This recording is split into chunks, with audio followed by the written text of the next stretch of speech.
Welcome back. Assalamu alaikum. This is एक और सुब. I am Humayun ज़ेब Abbasi. I don't know what state of mind. आज मैं state of mind हूँ. आज जो स्टेट है जिसमें मैं उस दिन थी. क्या हाल है? आप कैसी हैं? आप कौन हैं? मैं हलीमा जुल्फ़िकार हूँ. आप हुमायूं ज़ेब अब्बासी हो. अच्छा, ऐसा है क्या? ऐसा है क्या? जी बिल्कुल. अच्छी लग रहा है. कोट बहुत प्यारा है. It's very nice. Thank you so much. Montero वाला दिया है मुझे पहनने के लिए. It's very nice. Thank you. बहुत लगता है गर्म भी होगा. बहुत गर्म है. हमारी गर्मी अब सर्दी खत्म हुई. कल परसों जो है ना, जब मौसम जो है उसने करवट ली हुई थी, तो वो उन्होंने मुझे कहा कि मैम आप हमारे जो है ना कोट्स पहनना शुरू कर रहे हैं, क्योंकि कोट्स जो हैं वो उस तरह से नहीं बिके जिस तरह से हमने मंगवा लिए हैं. तो बहुत ज़्यादा कोट से भरी पड़ी थी दुकान. तो मैंने कहा अच्छा चले ठीक है. फिर मैंने कहा यार कोट पहले आप लोग मुझे बताते, अब तो मौसम ही जा रहा है. तो वो कहते नहीं आप अभी है थोड़ा थोड़ा. मैंने कहा हाँ थोड़ा थोड़ा है, लेकिन फिर मैं स्वेटर नहीं पहनूंगी जिस दिन मैं कोट पहनूंगी. तो ये मैंने उधर ही सोच लिया. तो फिर जब मुझे कल ये रात को मैंने रोज़ाना आप सबको पता है कि मैं वेदर फोरकास्ट देखती हूँ बिकॉज ऑफ खदीजा. तो जब मैंने देखा और वो मतलब बारिश और ज़ीरो पे जाने के इम्कानात थे टेम्परेचर, से मैंने शुक्र अदा किया. मैंने कहा चलो अच्छी बात है, फिर कोट में ले आई हूँ ताकि मैंने पहन लिया है. सही. हुमायूं ठीक है आपकी तबीयत? यार अल्हम्दुलिल्लाह. I think I am overburden overwork. तो वो मेरे ख्याल से आपने कराची से आके बिल्कुल भी ना वहाँ रेस्ट किया ना यहाँ रेस्ट किया, तो इस वजह से आप. और दूसरी बात ये कि I have very important event this weekend as well. तो वो फिर there is a lot of things on my mind. Islamabad run वाला. हाँ इस्लामाबाद रन विद अस, क्योंकि वो आए भी थे यहाँ पे. तो वो क्योंकि सैटरडे को उसका शॉर्ट रन होता है, फिर संडे को उसका मेन इवेंट होता है. And I am hosting the event and I am also one of the community member. तो वो बहुत सी चीज़ें मेरे से भी होती हैं. तो I have to do this such a lot of things which I have to be doing इंशाल्लाह ताला. बट इंशाल्लाह ताला ऑल विल बी गुड. अच्छा हलीमा, हम अक्सर बहुत सारी चीज़ों के बारे में बात करते हैं, बट कभी कभी कुछ ऐसी चीज़ें होती हैं, कभी कभी आपको बहुत मुश्किल डिसीजन ज़िंदगी में लेने पड़ जाते हैं. ठीक है. अब वो मुश्किल डिसीजन ऐसे होते हैं, आपको डर लगता है अगर ये डिसीजन ले लिया तो खुदा ना खास्ता ये ना हो जाए, ये करना. जैसे फॉर इंस्टेंस अगर आपको किसी को छोड़ना भी पड़ जाता है. Let's talk about the marital relationship. अगर आपको किसी आप बहुत अरसे किसी टॉक्सिक रिलेशनशिप में, ये नहीं भी है, आपको वो इंसान नहीं पसंद, आपको लगता है कि वो आपके साथ चीट कर रहा है या चीट नहीं भी कर रहा, तो आपको लगता है कि वो बहुत ज़्यादा आपके कहीं पे भी आपका ख्याल नहीं रखता और आपने ज़िंदगी बड़ी मुश्किल गुजारी है. तो then there comes a time आप कहते हो कि अब इस इंसान से अलहदगी करना बड़ा ज़रूरी हो जाता है. फिर अगर इंसान ना हो, कभी कभी किसी जगह से, किसी ख़ास ऑर्गेनाइजेशन से आप कहते हैं कि अब मेरा ख्याल है ये वक्त आ गया, लेकिन आप डरते हैं कि क्या होगा अगर उस फलाने बंदे को छोड़ देंगे तो मैं आगे कैसे. ख़वातीन ख़ास तौर पे सोचती हैं कि मैं कैसे आगे जाऊंगी, मैं ज़िंदगी में आगे बढ़ूंगी कैसे. एक मर्द का साया होना बहुत ज़रूरी होता है. फिर ऑर्गेनाइजेशन में जो ख़ास तौर मर्द होते हैं वो कहते हैं कि छोड़ दिया तो यार ये नौकरी होना बड़ी ज़रूरी है, मैं आगे क्या करूँगा, बच्चों कैसे पालूंगा, आजकल इन्फ्लेशन का दौर भी है. सो हर कोई कभी कभी मुश्किल डिसीजन के वक्त आता है. कभी ज़िंदगी में ऐसा मौका आया कि मुश्किल फ़ैसला लेना पड़ा और उस मुश्किल फ़ैसले में डर भी लगा, लेकिन अच्छा, फिर ले भी लिया. बहुत करीब थी मुश्किल फ़ैसला लेने के, लेकिन कुछ लोगों ने मुझे कहा कि नहीं आप अभी फ़िलहाल ये फ़ैसला जो है वो ना लें, क्योंकि वो कहते हैं ना कि हर अरूज को ज़वाल है. और फिर बहुत सारे लोगों ने उस टाइम पे, जिस टाइम पे मैं ये फ़ैसला लेने लगी थी, मैं भी इस वजह से लेने लगी थी, मुझे लगा कि बहुत सारे लोग जो हैं वो ये फ़ैसला ले रहे हैं, इट मीन्स कि इन चीज़ों ने ठीक नहीं होना, सेटल डाउन नहीं होना. लेकिन फिर कुछ लोगों ने मुझे समझाया कि नहीं, हम जिस नज़रिए से इसको देख रहे हैं और हम जितनी करीब से इसको देख रहे हैं, बहुत जल्द सेटल डाउन हो जाएंगी चीज़ें. तो आप जो है वो ये फ़ैसला अभी ना लें. बट मुझे लगता है कि हुमायूं आप वो बता सकती हैं, नहीं तो पर्सनल है कुछ नहीं, पर्सनल नहीं है, प्रोफेशनल है. बता सकती हूँ. हसैन भाई ने फ़ैसला लेने से मना किया जो मैं लेना चाहती थी, और उन्होंने समझाया कि नहीं, जहाँ से मैं देख रहा हूँ तो वो हवा जो है जो गलत चली है वो बहुत जल्द ठीक हो जाएगी. बिकॉज़ वो कुछ लोग जो है ना आपको इतना ज़्यादा उस दीवार तक पहुँचा देते हैं, हाँ, कि आप कुछ भी कर लो ना, आपने यहाँ से यहाँ कदम भी रख लिया ना, वो कहेंगे गलत कदम. तो मेरा ख्याल है आपकी इस बात से ब्रेक बनता है. ब्रेक लेते हैं, वापस आके इस बारे में बात करते हैं कि मैं जगह देखते एक और सब. आपका दिन अच्छा गुजरे. आमीन.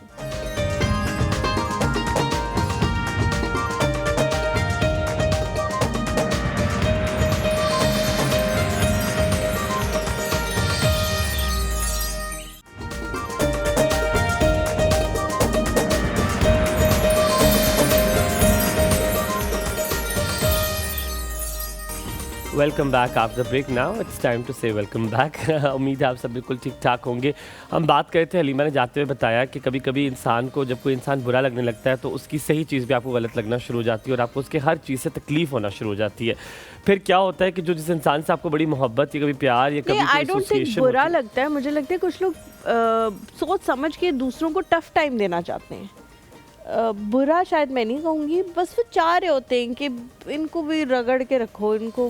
हाँ, मैं बिकॉज आई एम शायद इन दिस पोजीशन, कभी कभी लोगों को लगता है कि ये इंसान हमारे हाथ से निकल गया है, ठीक है, तो इसको अपने हाथ में रखने के लिए, अपने कंट्रोलिंग पावर रखने के लिए, अपने दबाने के लिए अक्सर घर में हाउस होल्ड में होता है, जो घर का सरबराह होता है ना, वो भी कभी कभी ये करता है। वो ये करता है कि वो कहता है कि ओ ये तो मेरे हाथ से चीज़ें निकल रही हैं, ठीक है, ये तो चार से चीज़ें निकल रही है, पावर शिफ्ट हो रहा है। और पावर शिफ्ट में आपने देखा है कि मुल्कों में भी ये हुआ कि जंगें भी पावर शिफ्ट पर ही हुई। जब भी कोई पावर शिफ्ट आया तो लोगों ने जंगें भी की। हुमायूं, आपके साथ कभी ऐसा हुआ सिचुएशन कि किसी ने इतना मजबूर कर दिया हो किसी भी सिचुएशन में, और इतना ज़्यादा मतलब टॉक्सिक वो रिलेशनशिप वो बनाना चाह रहे हो, हालांकि आप बहुत कोशिश कर रहे हो कि वो ना बने या वो ठीक हो जाएं, या आप अच्छा काम करें, वो आपके काम से खुश हो जाएं, या वो आपके सलूक से खुश हो जाएं, या वो आपके एक अच्छे इंसान होने से खुश हो जाए, लेकिन कुछ लोग होते हैं जो नहीं मानते कि कुछ भी आप कर लें उनके साथ। हाँ Halima, of course I was expecting सवाल बड़ा अच्छा है। आप जितना मुझे जानती हैं, आप मुझे बताइएगा मैं ठीक कह रहा हूँ कि नहीं। जितनी मेरी पर्सनालिटी है, मेरी पर्सनालिटी ही कुछ इस तरह की है कि मैंने इस तरह की सिचुएशन बहुत दफ़ा हैंडल की है कि मुझे अक्सर ऐसी सिचुएशन मिल जाया करती है। हो सकता है मैं अपने बारे में कुछ ज़्यादा ना boosting about my self, but मुझे अपने किरदार के बारे में, अपनी पर्सनैलिटी के बारे में पता है कि मैं लोगों को इनसिक्योर फील करा देता हूँ, ठीक है। इनसिक्योर इन अ सेंस कि मैं अटेंशन ग्रैबर हूँ, मैं जोक्स करता हूँ, मेरी आवाज़ में वो है, थोड़ा सा मेरी लाउड आवाज़ है, और मेरा ह्यूमर थोड़ा सा डिफरेंट है। अच्छा नहीं कहूँगा, अच्छा नहीं लगता अपने मुँह से कहते हुए, लेकिन मेरा ह्यूमर थोड़ा सा डिफरेंट है। मैं मजाक भी करता हूँ, मैं लोगों के साथ पीपल प्लीजर है, लोग आपकी कंपनी को एंजॉय करते हैं, मैं कनेक्ट करता हूँ, तो बहुत सारे लोग मेरे से इनसिक्योर हो जाते हैं। अक्सर औकात ये होता है कि मेरे जो सराउंडिंग में लोग होते हैं वो इनसिक्योर हो जाते हैं, और वो जब इनसिक्योर होते हैं तो वो ऐसी इन्वायरमेंट क्रिएट करते हैं मेरे लिए कि अब जैसे मैंने आपको बहुत दफ़ा जिक्र भी किया कि Halima was one of those, not one of those, I think the only person in media I have done shows with जो कभी मुझसे इनसिक्योर नहीं हुई। मतलब हुई होगी एक आध दफ़ा, मैं भी हलीमा से हुआ होगा। मैं इससे डिसएग्री कर रही हूँ। मैं बता रहा हूँ, कभी कभार शायद कभी हमारा कोई अयोटा 1% हम हुए होंगे, हम इंसान हैं, हो जाते हैं, क्या शायद ना हुई हो। नहीं, मैं इनसिक्योर की जहाँ तक बात है ना, वो ये है कि जब हुमायूं ने इस चैनल को, इस ऑर्गेनाइजेशन को ज्वाइन किया, तो मैं यहाँ पे पहले से मौजूद थी, और कुछ लोग जो है ना कभी कभी ऐसी एनवायरनमेंट क्रिएट कर देते हैं कि आपको किसी बंदे से चिढ़ नहीं होती, लेकिन आपको उससे चिढ़ होना शुरू हो जाती है। और फिर वो कुछ ऐसी बातें आपको उनके हवाले से बताते हैं कि यार तुम, क्योंकि मैं हमेशा इस तरह से हूँ यहाँ पे इस ऑर्गेनाइजेशन में कि मैं यहाँ आती हूँ, मैं अपना काम करती हूँ, और मैं थोड़ी देर यहाँ पे मतलब 15-20 मिनट एक्स्ट्रा गुजारती हूँ, और फिर मैं चली जाती हूँ घर। तो उस टाइम पे हुमायूं जो है वो थोड़ा ज़्यादा टाइम स्पेंड क्या करते थे। तो बहुत सारे लोग मुझे बताते, तो उसने तुम्हारी ये बात बताई, उसने तुम्हारी ये बात कही, उसने तुम्हारी ये बात कही, तो उस चीज़ से जो है ना आपको होता है कि यार जब मैं आपके बारे में बात नहीं करी तो आप मेरे बारे में क्यों बात कर रहे हो। और उस टाइम मुझे गुस्सा भी आता था, हमारे मसले भी हुए, हमारी लड़ाइयाँ भी हुई और बड़ी बड़े लेवल की हमारी लड़ाइयाँ हुई, लेकिन फिर हम ठीक हो गए, बिकॉज हम दिल के इस तरह के थे कि हमने एक दूसरे के साथ ठीक रहना है। हमने एक दूसरे को टफ टाइम दे के यहाँ से निकलवाना नहीं है, हम दिल से ये नहीं सोचते थे। लेकिन कुछ लोग ये सोचते हैं हुमायूं कि इसको इतना फिल्टर्ड, आप बहुत डायरेक्ट हो गई जिंदगी में। नहीं, लेकिन कुछ लोग इस तरह से सोचते अच्छा, हैं कि मैं वही बता रहा हूँ, मैं यही बता रहा हूँ कि वो कभी कभी आप अब देखो, जैसे बहू एक आती है और बड़ी तेज तराज बहू होती है, उसको तेज तराज इन अ सेंस गुड वे कि उसको सब कुछ आता है, उसे दुनिया का पता है, तो वो सास को इनसिक्योर करना शुरू कर देती है। सास इनसिक्योर होना शुरू करती है, ओ इसको सब पता है, खाने भी अच्छे बनाने आते हैं, ये सब तारीफें करे। सो इनसिक्योरिटी दुनिया की सबसे बड़ी और बुरी बीमारी है। छोटा सा ब्रेक लेते हैं, वापस आते हैं, साथ रहिएगा।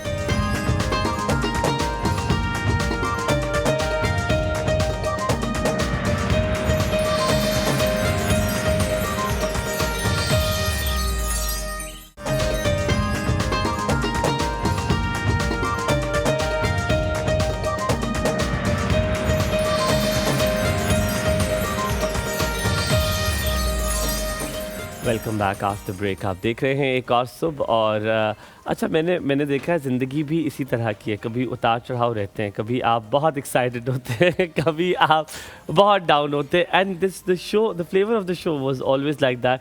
We have never imitated anything. हमने कुछ भी सोच समझ के या प्लान करके कि या आज नहीं बहुत इस खुश एजेंडा के तहत हम ये कर रहे हैं। हम जो थे हम ऐसे आए, जो जहन में था वो कह दिया। So it was always good. अच्छा, इसमें भी देखिए दो राय है। कुछ लोग हैं जो इसको पसंद नहीं करते, कुछ लोग हैं जो इसे बहुत पसंद करते हैं। तो हर किसी की अपनी अपनी पसंद होती है। हम किचन की तरफ चलते हैं। ज़ैनब जो है वो हमारा इंतजार कर रही है, आ जाए। नहीं जाना कहीं पे भी। अस्सलाम वालेकुम। वालेकुम सलाम। ज़ैनब कैसी हैं आप? मैं बिल्कुल ठीक ठाक। इतना लंबा सफर नहीं है कि आपने तय नहीं करना वहाँ से यहाँ तक आने का। जरा आपको पता है ना, बुढ़ापा भी तो आ रहा है। ज़ैनब आपकी शॉल बहुत अच्छी लग रही है। मैंने शॉल कह दिया। बहुत शुक्रिया, मेरी शॉल बहुत अच्छी लग रही है। मैं ब्रांड का नाम भूल गई हूँ, so sorry। मैंने भी उनको मैसेज किया कि ब्रांड का क्या नाम था, so sorry मैं भूल गई हूँ। चलो कोई बात नहीं जी। तो ज़ैनब आपको क्या लगता है, कभी कभी लोग इतना मजबूर कर देते हैं आपको किसी सिचुएशन में उस जगह को छोड़ना कि पड़ उस जाता जगह को छोड़ना पड़ जाता है आपको? कोई मुश्किल डिसीजन लेने पड़ जाते हैं। और कभी कोई मुश्किल डिसीजन लिया कभी? मैंने बहुत मुश्किल डिसीजन लिया, और ऐसी जगह पे जहाँ मुझे ये लग रहा होता है फॉर सपोज कि अगर हलीमा या हुमायूं, अगर इनकी वैल्यू मेरी वजह से या मेरे होने की वजह से डाउन हो रही है तो मैं ये जगह छोड़ दूँ। मैंने बहुत बार ऐसी जगह छोड़ी है। मुझे क्योंकि मुझे हलीमा और हुमायूं से, क्योंकि मेरी दोस्ती या मेरी बातचीत वो बहुत मैं दिल से करती हूँ, तो अगर वो हर्ट हो रहे हैं तो मैं वो जगह छोड़ देती हूँ। और ऐसी बहुत से, अब मैं बता नहीं सकती, लेकिन ऐसी बहुत सी जगह है जो लोग हर्ट होते हैं। डिपेंड करता है कि आपका उस बंदे के साथ क्या रिलेशनशिप है। अगर तो रिलेशनशिप इतना अच्छा है तो फिर तो मे बी आप एक स्टेप पीछे हो ही जाओगे। और अगर उस इंसान को मेरे नाम की वजह से हर्ट किया जा रहा है कि जी तुम इसके साथ रह रहे हो या इसके साथ चल रहे हो या जो भी XYZ, लेकिन अगर मेरा नाम उसके साथ अटैच हो रहा है तो मैं फिर वो जगह छोड़ देती हूँ। फिर हालांकि वो इस बात से भी हर्ट हो रहे होते हैं, मैं चली जाती हूँ। अगर आप वो इस बात से भी हर्ट हो रहे होते हैं कि मैंने वो जगह क्यों छोड़ी, लेकिन मैं फिर ये देखती हूँ कि मेरे वहाँ ज़्यादा हर्ट कौन सी चीज़ कर रही है, मेरे हटने की वजह से उनकी लाइफ स्मूथ चल रही होती है, तो मैं चली जाती हूँ बगैर कुछ के। अच्छा, हम जो है वो हमेशा हुमायूं को ये बात कहते हैं कि हुमायूं के का जो ज़िंदगी का इतना एक्सपीरियंस है, 30 साल की उम्र में जो उन्होंने 60 साल जितना तजर्बा हासिल किया, अब 30 तो 40 साल की उम्र में 80 साल का अब इसने बीच से किया है ना। अच्छा, बीच से इसमें भी खुश नहीं हुआ 30 से। 30 साल की उम्र में इतना अच्छा मैं बोल रही थी। जो आपने 60 साल का तजर्बा हासिल किया हुआ है, उससे हम थोड़ा सा ज्ञान नीचे लेना चाह रहे हैं यहाँ पे। आप क्या करेंगे? ज्ञान में सिर्फ आप खामोशी रह गई है। हाँ, तो आप मुझे बताओ आप क्या करोगे? मुझे लेकिन कभी आप इंसान है, ठीक है, तो आप हर दर्जे की कोशिश करते। कभी कोई ऐसी जगहें होती हैं जहाँ आप छोड़ नहीं सकते इतनी आसानी से, तो आपको बहुत जगहों पे कॉम्प्रोमाइज़, समझौता करना पड़ता है। और आप समझौता करते करते बहुत आगे तक निकल आते हैं। लेकिन उस समझौते में कभी कभी, जैसे फॉर इंस्टेंस मैं जहाँ काम कर रहा हूँ वहाँ पर it is my need and I have to be there. मेरी ज़िंदगी मुख्तलिफ है, मेरी वाइफ है, बहुत सारी चीज़ें शायद उनकी मुझे ना अच्छी लगती हूँ, उनको मेरी अच्छी लगती है। अभी तक वैसे उनकी कोई ऐसी चीज़ नहीं, मेरी उनको बहुत होंगी आई एम श्योर। लेकिन बहुत सारी ऐसी चीज़ें हैं जो आपको बर्दाश्त करनी पड़ जाती हैं और आपको मुश्किल फ़ैसले तर्क करने पड़ जाते हैं। आप कहते हैं नहीं, ये फ़ैसला इस तरह इतनी जल्दी नहीं लिया जा सकता, क्योंकि अगर मैं एक डिवोर्स का फ़ैसला आपको बताऊं, खुदा ना खास्ता अगर कोई भी लेता है तो वो इतना कोई मोटा फ़ैसला और इतना कोई गहरा और इतना कोई ख़तरनाक फ़ैसला है कि आप उस लेते हुए 10,000 बार सोचते हैं। आप अलहदगी करने के लिए भी ना 10,000 बार सोचते हैं। ख़ास तौर पे ये जेंडर भी बड़ा जेंडर बायस भी होता है। एक खातून बड़ा डिसीजन लेने में बहुत वक्त लेती है, लेकिन मर्द दूसरी तरफ पे बहुत जल्दी ले लेता है कंपैरेटिवली टू अ वुमेन, क्योंकि एक औरत जो है वो इमोशनली अटैच भी होती है चीज़ों के साथ, तो उस इमोशंस को डिटैच करने के लिए वो बड़ा वक्त ले लेती है। ये मेरा कुछ पर्सपेक्टिव है। आप बताइए ज़ैनब क्या बना रही हैं? आज हम दाल चावल बना रहे हैं। मूंग मसूर की दाल के साथ हम दाल बनाएंगे और वाइट चावलों के साथ कबाब है। हाँ, शामी कबाब भी हैं। तो आप बताते क्यों नहीं हो? क्योंकि आपने खाना नहीं है। आप ऐसे मुझसे सवाल करते हैं जैसे पता नहीं आप प्लेटें आप भर के खाते हैं। कबाब ले जाऊंगा मैं आज। आप इतना इतराज करते, कल भी मैं देखी थी रिपीट कि मछली होगी, गोश्त बहुत टाइप्स के होते हैं।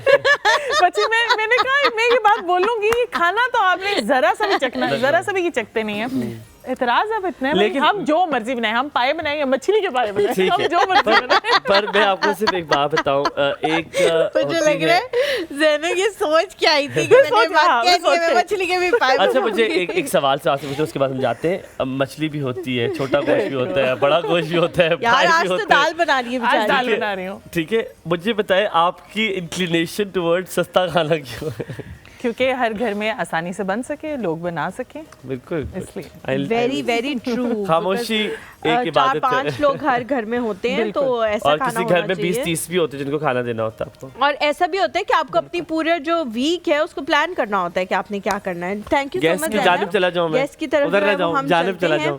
आज अच्छा। हम बात करेंगे बालों के बालों हवाले के हवाले उनकी से, जो हेल्थ हलीमा के हवाले गिरते से। हुए बाल हैं उनके हवाले बाकी से बहुत वैसे सारा- ये सच हो गया हलीमा है। के गिरते हुए बाल पहले ये हैं। चीज हुमायूं के हवाले से हम कहा करते थे कि उनके गिरते हुए बाल हैं, अब उनके बाल संभल गए हैं। मेरे ख्याल से उनको बड़े अच्छे दोस्त मिल गए हैं इस हवाले से। हाँ, और वो मेरे बाल जो एस्थेटिशियन भी है और हाँ। मेडिकल डॉक्टर भी है। आज उनसे मुलाकात करवाएंगे। डॉक्टर सैयद बादशाह आज हमारे साथ मौजूद है। He is going to tell us about hair transplant, hair care, hair treatment, बहुत अस्सलाम सी चीज़ों को। वालेकुम, मेडिकल please, डॉक्टर डॉक्टर भी है साहब, और साथ में Come have a seat. Plastic surgeon भी है। अस्सलाम वालेकुम, अस्सलाम वालेकुम। Very good morning. कैसे हैं डॉक्टर साहब? अल्हम्दुलिल्लाह। Thank you very much for coming and you very Thank you well so dressed. much. Please बैठिए। प्लीज। डॉक्टर साहब बहुत शुक्रिया सबसे पहले आने के लिए। आप सुन रहे होंगे हमारी बातें, आपने बिल्कुल। पता नहीं वक्त ज़ाया किया या आपको अच्छा लगा सुन के, लेकिन आप बताएं ज़िंदगी में ऐसा वक्त आया होगा जब आपने मुश्किल फ़ैसले लिए होंगे। जी बिल्कुल। कोई ज़िंदगी का मुश्किल फ़ैसला जो याद हो और कितना मुश्किल होता है उन मुश्किल फ़ैसलों पर अमल दरामद करना, और मर्द कितनी जल्दी ले लेता है? 3-4 सवाल हैं। जी, ये एकदम से सवालों की बम्बार्डमेंट आपने कर दी है। डेफिनेटली मुश्किल फ़ैसले सारों की ज़िंदगी में आते हैं और इसमें जेंडर बायस्ड नहीं होता। लाइक मर्द भी बाज़ औक़ात ऐसे इमोशनल अटैच होते हैं कि वो इतनी जल्दी फ़ैसला नहीं ले पाते। बिल्कुल सही कह रहे हैं। और मेरे ख्याल में ख़वातीन जो हैं वो बग़ैर सोचे समझे, मेरा अपना ज़ाती ये ख्याल है कि वो फ़ैसला ले लेती है। मर्द को ठहराव उसमें होता है तो वो देर से फ़ैसला लेता है, इतनी जल्दी फ़ैसला नहीं लेता। अच्छा, मुझे मेरा अपना ये मानना है कि ख़वातीन जो है वो ज़्यादातर इमोशनल फ़ैसले लेती हैं, मर्द जो हैं वो लॉजिस्टिक्स के एतबार से वो उन Rational- चीज़ों को rational decision। थोड़ा देख सा के मर्द जो जो है है फैसला हाँ। दूरंदेशी का उसमें आपके कोई ज़्यादा फ़ैसला, होता कोई है। ऐसा फ़ैसला हो जो आपने लिया हो ज़िंदगी में, आप उसे मोटा मोटा करके बताते हैं? अगर कोई ऐसा पर्सनल है तो ना बताए, मोटा मोटा करके बताते कोई ऐसा वक्त आया ज़िंदगी में जब आपको मुश्किल फ़ैसला लेना पड़ गया हो, तो आपने क्या किया? मैं एक टाइम आया कि जब मुझे फ़ील हुआ कि सरकमस्टांसेस ऐसे बन गए कि मुझे बाहर जाना है पाकिस्तान से और पाकिस्तान छोड़ना पड़ेगा, तो वो मेरे लिए बहुत मुश्किल था। और ये डिसीजन लेना, एक तरफ वो कैरियर और वो सारी चीज़ें बाहर के लिए, और एक तरफ था कि यहाँ पे फैमिली है, एक मिट्टी से मोहब्बत है और वो कुछ कर गुजरना है मुल्क के लिए, तो वो दोनों चीज़ें बैलेंस नहीं मुझसे हो डॉक्टर साहब, पा ये रही थी। महज इत्तेफाक है कि या आप अच्छे डॉक्टर हैं, आपकी हेयर लाइन बिल्कुल परफेक्ट है? मुझे ये बताएं। महज इत्तेफाक भी है और ज़ाहिर है जेनेटिक्स भी है। उसमें खुद भी मेंटेन तो करना होता है हमने। Maintain तो डॉक्टर साहब, ये आपने सारी बातें मुझे बतानी है, आपकी hairline on the spot है और मुझे बिल्कुल अच्छा नहीं लग रहा। अच्छा नहीं, लेकिन ये कुछ लोग कहते हैं हम कुछ भी नहीं करते, या हम सिर्फ उसी चीज़ को remember जो अल्लाह Kamal ताला doesn't ने do it. हाँ अल्लाह ताला ने जो हमें दी है उसी को का हम थोड़ा बहुत ख्याल रख लेते हैं, वरना बहुत ज़्यादा हम कुछ नहीं करते। ये अल्लाह ताला की तरफ से गॉड गिफ्टेड चीज़ें भी होती हैं। अच्छा डॉक्टर साहब, कमिंग टू द टॉपिक, हम जब भी बालों के हवाले से बात करते हैं, आजकल तो हर बंदा है जो कह रहा है कि बाल जिस स्पीड से गिर रहे हैं, लोग भी नज़रों से उतनी स्पीड से नहीं गिर रहे जितनी स्पीड से बाल गिर रहे हैं। वजह क्या है? क्या स्ट्रेसेस है हमारी ज़िंदगी में कि बाल बस कह रहे हैं कि तू चल, मैं आया, मैं तो जा रहा हूँ यहाँ से? बेसिकली मल्टीपल फैक्टर्स हैं, जिस तरह स्ट्रेस है, डाइट है, उसके साथ साथ जो हमारा एक्सपोजर हुआ है। लेकिन अब रोज़ाना हम शावर लेते हैं, हॉट शावर्स जो है वो इसके बालों के दुश्मन होते हैं। और वो उस पे क्या है कि जब आपकी वो स्कैल्प पे गर्म पानी पड़ता है तो वो एक तो एसेंशियल जो उसके अंदर ऑयल्स होते हैं, ये उनको गिलगित remove की करते सर्दी हैं। यहाँ पर पड़ रही है, खुदा का वास्ते इसमें ठंडा पानी डालूंगा मैं तो फ्रीजर बन के रहूंगा, मेरे मुंह में तो वो नहीं, आप- बर्फ नहीं बनी होती आप हूँ। सारी टॉप बॉडी की पे तरह। गर्म पानी डालें, सर पे आप सारी का तो मसला है, शुरू डॉक्टर साहब पे किस तरह सर पे डाले? यूं करके डाले नहीं, सर उसमें पे? है ना कि आप लाइक ल्यूक वार्म वाटर थोड़ा सा मेरा ल्यूक भी ऐसा है ना कि वो डॉक्टर साहब बस मैं फिर तो एक उन चीज लोगों रखनी है में से हूँ। आपने या तो एक चीज रखी। आप बिलीव करें मेरा ज़रूरी है। पानी इस तरह का होता है कि बस वो आखिरी मराहिल पे होता है, उसके बाद अगर आप उसको अगर वो थोड़ा सा और उबलेगा ना तो आपकी स्किन में कुछ नहीं बचेगा, इतना अच्छा गर्म होता है। मैं तो उन लोगों में से हूँ, मैं गर्मियों में भी बिल्कुल ठंडे पानी से नहीं नहा सकती। मैं गर्मियों में भी नीम गर्म पानी से नहाती हूँ, मैं कभी ठंडे पानी से नहाई। तो फिर किस तरह देखिए फिर करें? उसमें अब टीवी के तवसत से ठंडे पानी से नहीं मैं कह रहा, अच्छा। उसे नीम गर्म पानी से आप कहें कि सर के ऊपर नीम गर्म पानी डालें। इवन आप स्किन के ऊपर भी जो नीम गर्म पानी इस्तेमाल करें, क्योंकि वो स्किन के भी एसेंशियल जो ऑयल्स होते हैं उनको वॉश आउट कर देता है। डॉक्टर साहब तो आप खुद मेरी ये तो पूरी करते हैं? बॉडी स्किन की बनी हुई है, मुझे तो फिर पूरा रिव्यू करेगा। तुम्हारा क्या सीन है? आप खुद ये करते हैं? जी मैं बिल्कुल खुद भी यही खुद करता हूँ। करते हैं। डॉक्टर साहब यहाँ पे थोड़ा सा ब्रेक लेते हैं, जी। ब्रेक के बाद वापस आते हैं और ल्यूक वार्म वाटर के बारे में पूछते हैं। एमएस जाएगा साथ में।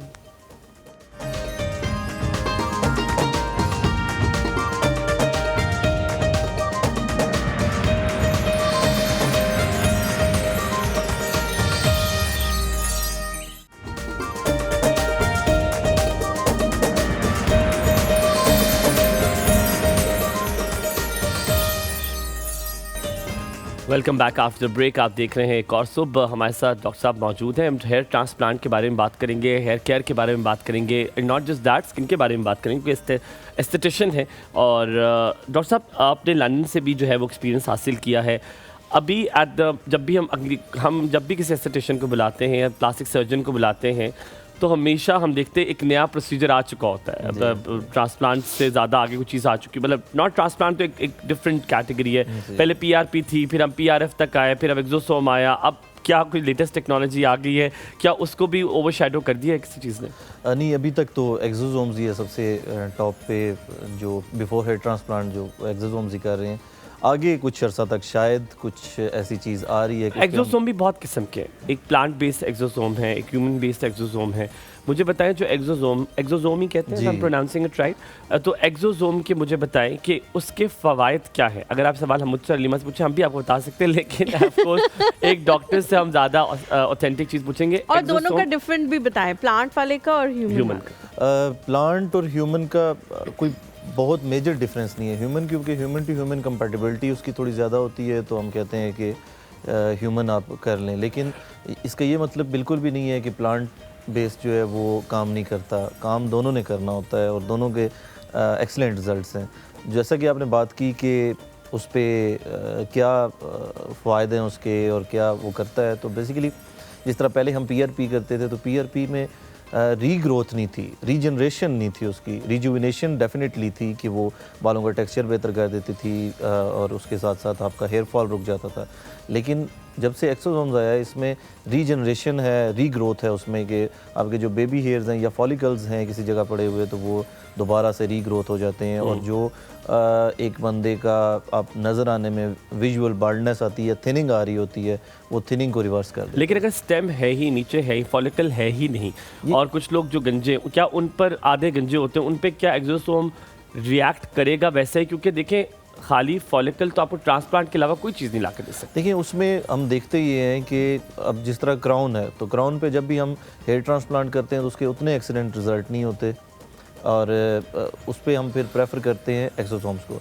तो क्राउन पे आपके लाजमी नहीं कि बिल्कुल ही, अगर बिल्कुल ही चमक रहा हो तो फिर नहीं कुछ हो सकता, लेकिन अगर फिर वहाँ चांद तारा बन सकता है, लेकिन चांद तारा बन सकता है तो उस पे हेयर ट्रांसप्लांट हम करते हैं। अच्छा हम कॉल लेते हैं, फिर मैं सवाल पूछूंगी। जाहिदा आंटी हमारे साथ, अस्सलाम वालेकुम। वालेकुम अस्सलाम, very good morning. Good morning, कैसी हैं क्या हाल आप? है जाहिदा आंटी? ठीक हूँ, हम आई हूँ, आप कैसे हैं बेटा? Very well, thank you very much for asking. तबीयत कैसी शुक्र है? अल्हम्दुलिल्लाह, आप खैरियत से वापस आ गए कराची गए थे आप। जी thank you very much for asking. Zahida aunty ज़िंदगी में बड़े मुश्किल फ़ैसले लेकर यहाँ तक पहुँची होंगी। वो कहते हैं ना अक्सर लोग कि बाल धूप में सफ़ेद नहीं किए, तो आपने ये बाल कैसे सफ़ेद किए? कोई मुश्किल फ़ैसला ज़िंदगी में लिया जो करना बड़ा मुश्किल होगा और आपने कर लिया हो? हमायूं बाल तो सफेद में होने नहीं देती, कोई एक दो जो हो जाते हैं मैं कलर कर लेती हूँ। वेरी गुड, ये भी बड़ा फैक्ट है। मैं बाल सफेद नहीं होने देती और धूप में भी ज्यादा नहीं बैठती। अच्छा बाबा कहते हो डन हो गया। तो फिर आप मुश्किल फैसला लिया कभी जिंदगी में? कोई आप बहुत लिए होंगे मुश्किल फैसले।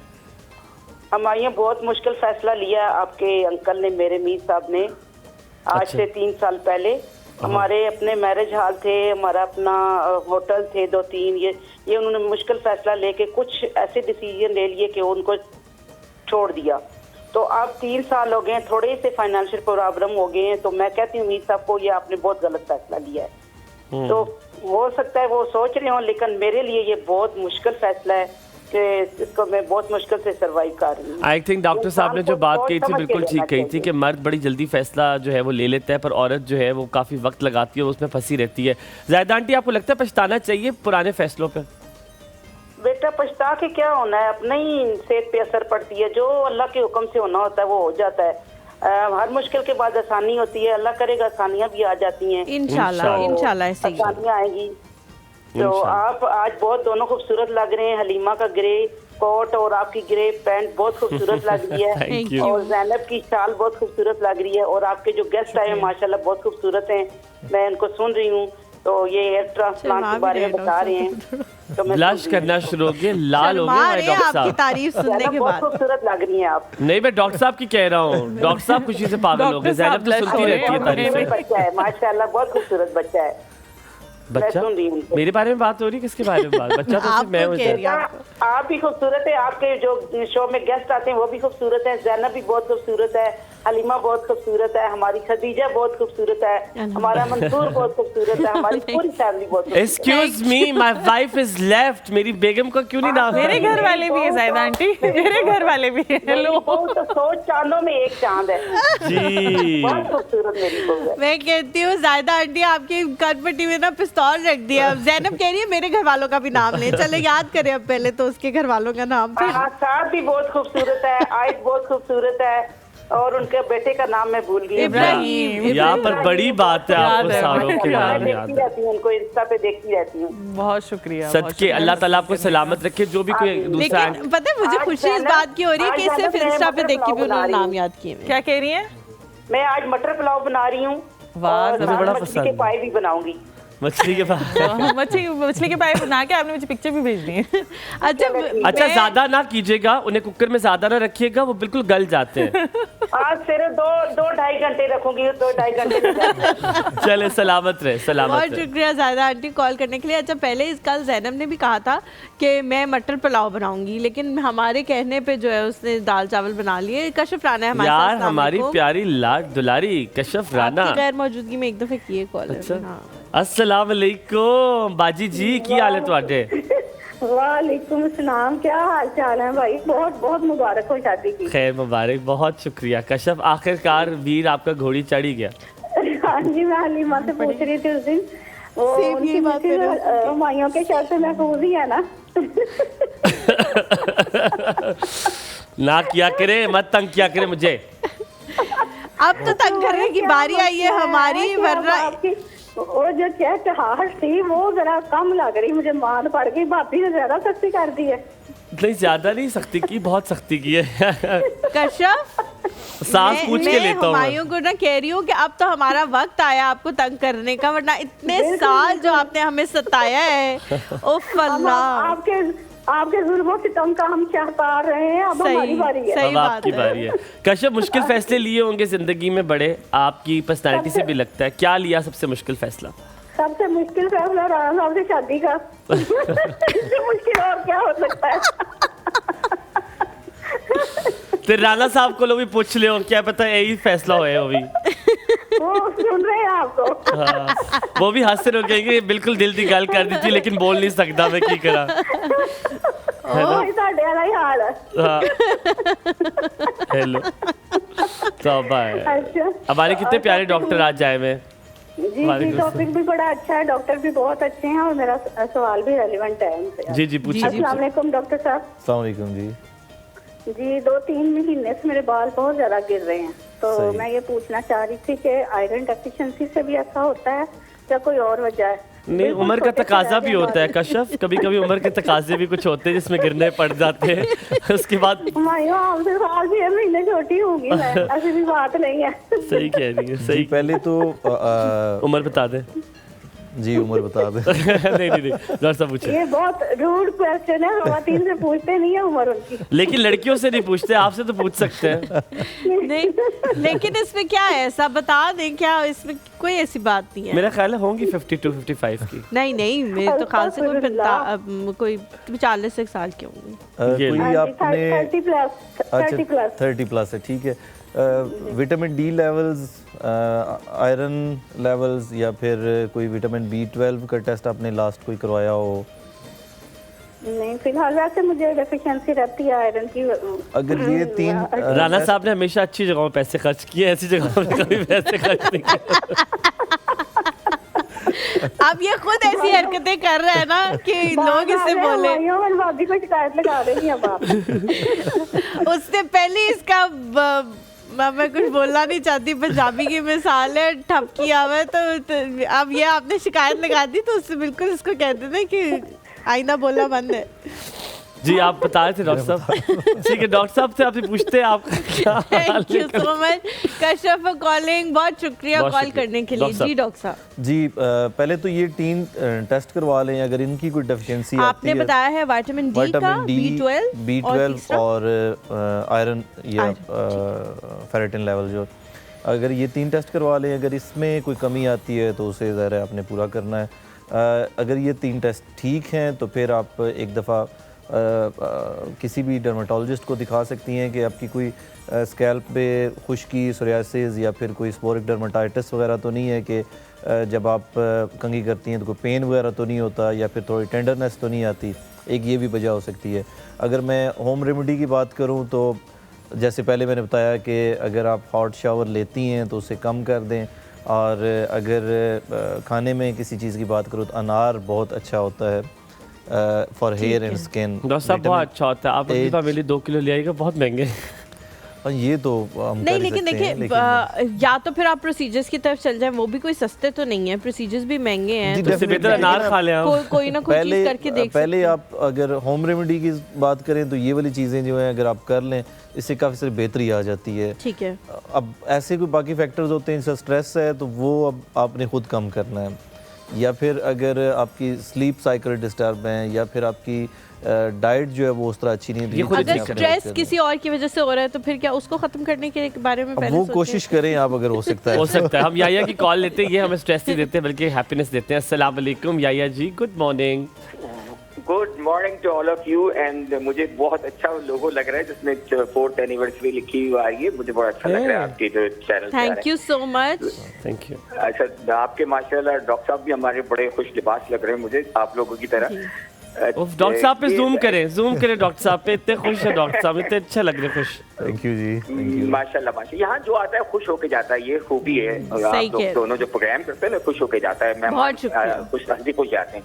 अच्छा देखिए, बात है coming back to your topic, मैं 2-3 सवाल है मेरे जहन में। एक तो ये कि देखिए मैंने जिंदगी भर शैम्पू इस्तेमाल किया, लिटरली साबुन से सर्द हुआ। आज मेरे बाल बड़ी देर बाद जाके वाइट हुए और अल्लाह का शुक्र है अब जैसे उम्र के हिसाब से चीजें चल रही हैं उस तरह कुछ दौलत तो नहीं आ रही लेकिन गंजपन आ रहा है। अब ये मेरा पूछना है डॉक्टर साहब से ये है कि हम लोग बेसिकली डॉक्टर्स बहुत सारे ऐसे कुछ कहते हैं कि बालों में ये तेल नहीं लगाना चाहिए या नहीं करना चाहिए। एक तो तेल कौन सा लगाना चाहिए, क्योंकि ये भी एक बड़ा कॉमन है ना, हमारे तेल तो यूज होता है। तो ये सवाल है। दूसरा सवाल ये है मेरा कि देखिए जो हेयर ट्रांसप्लांट वाले लोग बहुत सारे खुल चुके हैं, ठीक है। मैंने नॉर्मली देखा है जो हेयर ट्रांसप्लांट कराते हैं वो लोग सस्टेन नहीं कर पाते, कुछ दिनों बाद उनके बाद वैसे ही हो जाते हैं। एक तो ये क्या कंटिन्यूस प्रोसेस है कि उसको आपको उसकी मेंटेनेंस के आपको डॉक्टर के पास जाना जरूरी होगा, और what is the right person, मतलब हम कैसे पता चलेगा हमें कि ये जो ट्रांसप्लांट कर रहे हैं सही कर रहे हैं, हमारे सर में मुसीबत ना हो जाए, ये पता करना। ठीक हो गया, thank you so much Yahya for calling. हम एक छोटे से ब्रेक लेते हैं, ब्रेक के बाद जब वापस आएंगे याहिया के सवाल से शुरू करेंगे, कहीं मत जाएगा हमारे साथ में।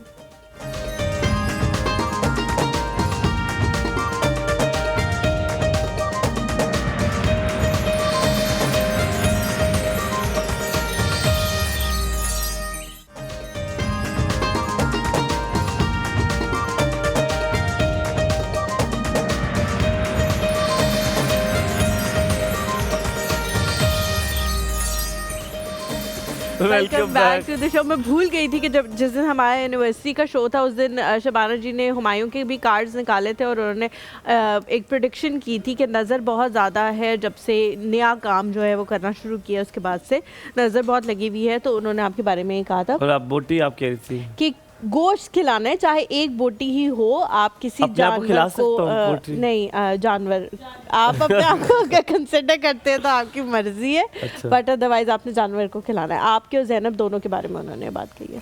एक तो बंदा खूबसूरत भी ना हो ना, खूबसूरत हो जाए तो फिर कहाँ जाए, किधर जाए डॉक्टर साहब? इसीलिए तो आपके पास नहीं आ रहा। अब आपके पास इसीलिए तो नहीं आ रहा। डॉक्टर साहब याया ने बड़े 3 सवाल पूछे थे। सबसे पहले उन्होंने शैम्पू के हवाले से पूछा था। आज तक अपनी नानी दादी सुनते आ रहे, वो कहते हैं ऐसी तो सारी ज़िंदगी साबुन इस्तेमाल कीता है तो देख लो आजकल बाल घने। तो मुझे बताएं क्या शैम्पू बेशक सिलिकॉन फ्री या एल्युमिनियम फ्री या कोई भी फ्री शैम्पू इस्तेमाल करें, शैम्पू ही है वो आपके बालों को गिराता है?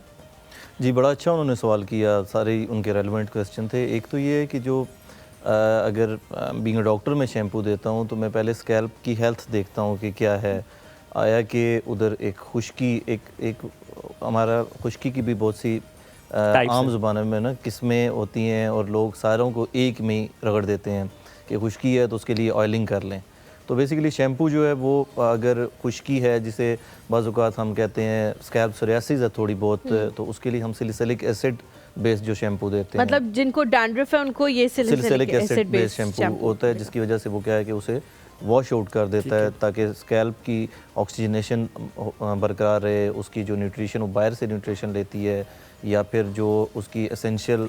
नहीं तो डैंड्रफ हो क्यों रही है इतनी ज़्यादा? क्या हम लोग जो है वो गर्म पानी का इस्तेमाल करें या ऑयल्स की वजह से भी नहाते भी नहीं ऑयल्स भी, लेकिन फ्रीक्वेंट जो शावर्स हैं वो भी इस तरह होता है ना कि लाइक आपको ज़रूरत नहीं है सच शैम्पू की, लेकिन हम हर रोज़ ही कर रहे हैं। लेकिन अगर आपकी ऑफिस रूटीन है आपकी और उसमें कोई डर्ट का कोई ऐसा आंसर नहीं है, कोई आपका ऐसा चीज़ नहीं है जो आप अप्लाई कर रहे हैं या फिर आपके बालों को वो ख़राब कर रही है या डर्टी कर रही है, तो आप शैम्पू क्यों इस्तेमाल करें? लेकिन डॉक्टर साहब कुछ लोग नहा भी नहीं रहे ना, वो नहा भी नहीं रहे और कह रहे डैंड्रफ है, नहाना भी तो ज़रूरी है। नहीं, जो नहा नहीं रहे उन्हें फंगल इन्फेक्शन हो सकता है कि वो क्या है कि उसके अंदर नमी क्रिएट हो रही है और नमी की वजह से जवाब दे रहे हैं इस बात को, मजाक कर रहे हैं। सलमा है हमारे साथ, अस्सलाम वालेकुम। सलमा जी अस्सलाम वालेकुम, वेरी गुड मॉर्निंग। सलमा जी कैसी है आप? सलमा जी टीवी का वॉल्यूम बंद कर दें क्योंकि वहाँ पे डिले आता है 10 सेकंड का, तो आप हमसे बात कर लें फ़ोन पे।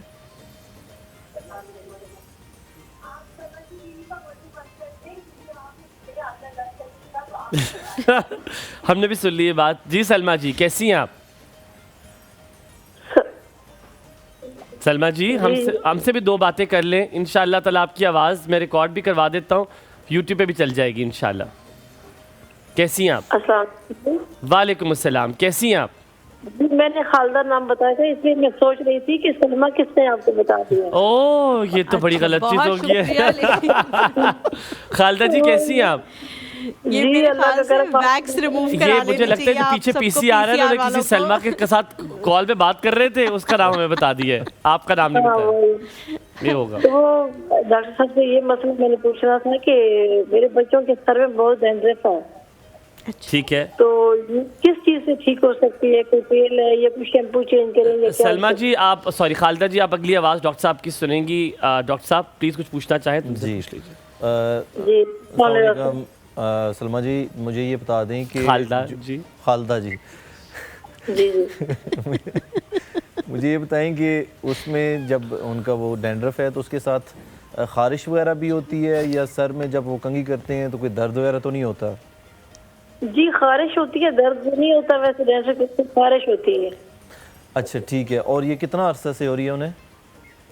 ये तकरीबन जब सर्दियाँ आती हैं तो ज़्यादा हो जाती है, गर्मी में थोड़ी कम हो जाती है।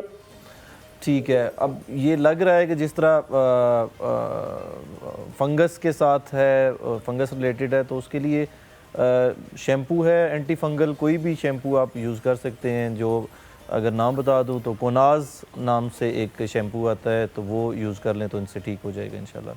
कोनाल नाम से, ठीक है। बहुत शुक्रिया खालदा जी, नहीं है आप सलमा, बहुत शुक्रिया आपका, अल्लाह ताला भला करे आपको। राहिया ने एक और आपसे सवाल पूछा था, अक्सर हम पूछते हैं तेल, हर कोई कहता है कि ये मेरे घने बाल इसलिए हुए कि नानी दादी लगाती थी तेल, ठीक है। तेल के बारे में बहुत सारी अफवाहें फैली हुई हैं कि और चीज़ जो है वो आपको लंबा कर देती, ठीक है, हो गया। लेकिन मुझे ये बताएं कि क्या ये बात सच है? हमने तो सुना है तेल सिर्फ मॉइस्चराइज़र है, वो बालों का लंबे करने से उससे कोई ताल्लुक नहीं। क्या अच्छा, बेसिकली ऑयल जो है मॉइस्चराइज़र भी नहीं है, वो बेसिकली क्या करता है कि आपकी जो स्किन, जिस तरह मैंने पहले बताया कि जो ड्राई हो जाती है, ड्राई होने की वजह से वो ब्रिटल हो जाती है, सख्त हुई होती है। और उसमें क्या है कि ऑयल क्या करता है कि उसकी इलास्टिसिटी बढ़ा देता है।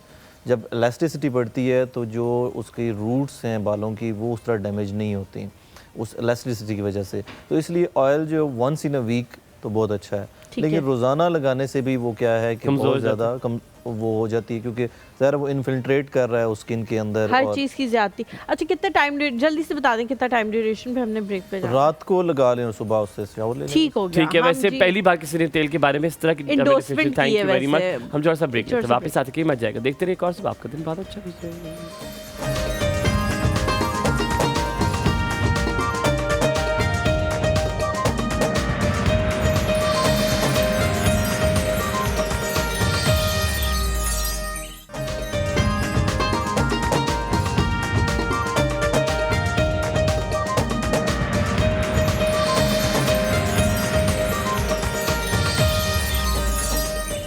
Welcome back after the break. हम लोग ऑयल्स के हवाले से बात कर रहे थे। डॉक्टर साहब कह रहे थे पहली दफ़ा कोई डॉक्टर ऐसा आया है बालों के हवाले से जिसने हमें कहा है कि ऑयल आप लगा सकते हैं और उसके कुछ फ़ायदे भी बताए हैं।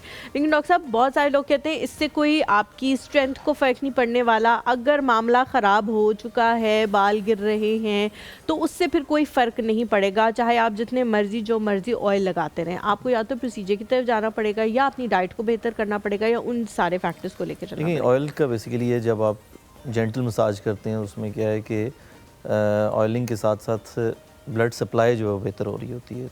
जब ब्लड सप्लाई बेहतर होती है तो बाल गिरने की एक बड़ी वजह ये भी है कि बालों को जो ब्लड सप्लाई जा रही होती है वो कम्प्रोमाइज़ हो जाती है।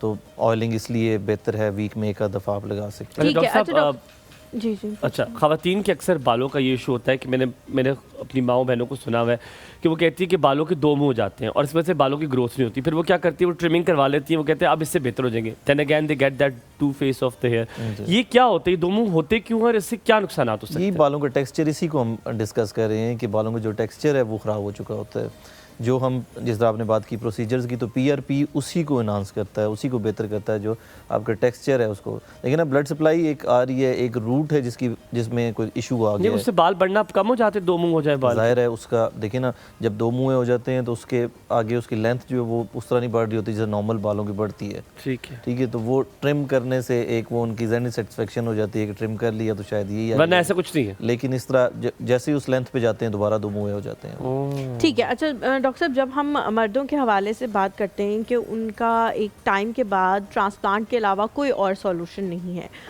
ट्रांसप्लांट कुछ लोगों को बहुत जल्दी उसकी ज़रूरत पड़ जाती है, मे बी मिड-30s में या 40s में जाके उनको ज़रूरत पड़ जाएगी। अब क्या ऐसा मुमकिन है कि मे बी अगर वो 50 से ज़्यादा साल अल्लाह ताला उनकी उम्र करे तो उसके बाद उनको दोबारा ट्रांसप्लांट की ज़रूरत पड़े? और क्या रिपीटेडली ट्रांसप्लांट हो सकता है? एक दफ़ा अगर आप यंग एज में करा लें तो फिर ओल्ड एज में जाके दोबारा मुमकिन है ट्रांसप्लांट? जी बिल्कुल।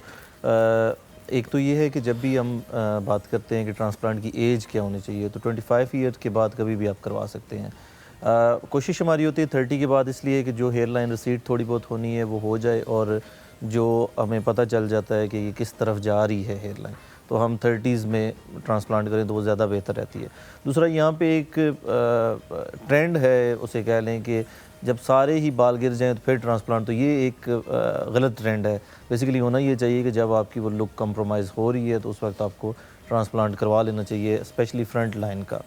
जैसे कि आपने बात की कि आप दोबारा करवा सकते हैं, उसमें होता ही है कि जब आप ट्रांसप्लांट करवा लेते हैं, फ्रंट पे आपने ट्रांसप्लांट करा लिया और बैक के बाल पे उस पर आपका वो ट्रांसप्लांटेड हेयर्स नहीं है। अब ट्रांसप्लांटेड हेयर्स गिरते नहीं हैं, लेकिन जो ऑलरेडी हैं उनकी अगर आप केयर नहीं करेंगे तो वो जब गिरेंगे तो अगेन उसको ज़ाहिर है आपको ट्रांसप्लांटेड हेयर क्यों नहीं गिरते? ट्रांसप्लांटेड हेयर एक तो है कि उनकी अपनी एनाटमी इस तरह की है कि वो लाइक बहुत ही कम एक्सपोजर हुआ होता है उन्हें। ठीक है। दूसरा ये है कि वो जब हम लगाते हैं तो एक सर्टन डेप्थ पे लगाते हैं जहाँ पे बड़ी रिच ब्लड सप्लाई होती है और उसके बाद क्या है कि एक रिन्यूड आप कह सकते हैं कि ब्लड सप्लाई तो हेल्दी वो ज़्यादा टाइम लेते होंगे, ज़्यादा वो टाइम लेते हैं। अच्छा डॉक्टर साहब, एक इसी से रिलेटेड सवाल है, वो मैं पूछ लेती हूँ, फिर आप पूछिएगा अपना सवाल। आई एम श्योर आपके तमाम बड़े अच्छे सवाल होंगे।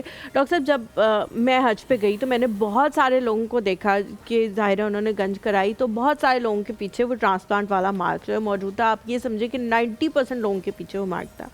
लेकिन लोग ये कहते हैं कि जी एक दफ़ा आप अगर ट्रांसप्लांट करा लें तो आपने गंज नहीं करानी, क्योंकि फिर उसके बाद आपके बाल जो है वो शायद ना आए। क्या ये मिथ है या नहीं? ये बात सही है कि अगर आप ट्रांसप्लांट करा लें तो फिर आपको फुल गंज नहीं करानी चाहिए, चाहे आप बेशक एक कुर्बानी और कर लें, लेकिन आप गंज ना कराएं ताकि नहीं, बालों को बचाएं। ऐसा सच कुछ भी नहीं है। देखिए ना, ये नेचुरल बाल होते हैं और नेचुरल तरीके से निकलते हैं। ठीक है, वो उसका अगर आप शेव करते रहें तो उसके साथ कोई लिंक नहीं है उसका डायरेक्टली। ठीक है। दूसरा कि वो जो स्कार की आपने बात की, तो अभी ऐसे मेथड्स हैं कि जो बगैर स्कार के, जिस तरह FUE हम करते हैं, तो वो एक एक बाल करके लेते हैं, उसमें स्कार नहीं आता। लेकिन ये सर्जन की अपनी चॉइस होती है। और दूसरा आपके डोनर एरिया पे डिपेंड कर रहा होता है कि आया कि वो अगर डोनर एरिया कौन सा लेना है और सर्जन की क्या एक्सपर्टीज़ हैं, या वो क्या चाह रहे हैं कि आया कि वो स्ट्रिप मेथड यूज़ करें जिसे FUT कहते हैं, या फिर वो एक एक बाल लेके लें जैसे फॉलिकल एक्सट्रैक्शन यूनिट होती है FUE, या वो कर लें। ये सर्जन चॉइस पे और पेशेंट जो या क्लाइंट उसके साथ जो उनका म्यूचुअल अंडरस्टैंडिंग। हम यहाँ पे छोटा सा ब्रेक लेते हैं, वापस आते हैं, साथ रहिएगा।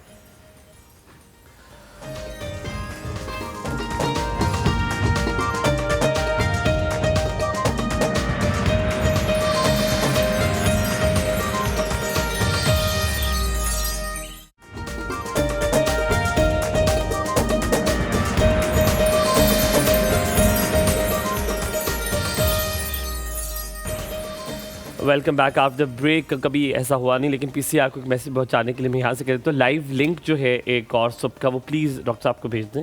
उन्होंने किसी और को आगे, ठीक है, ताकि पता चले डॉक्टर साहब आ रहे टीवी पे, what are you talking about, क्या मतलब है आप लोग का।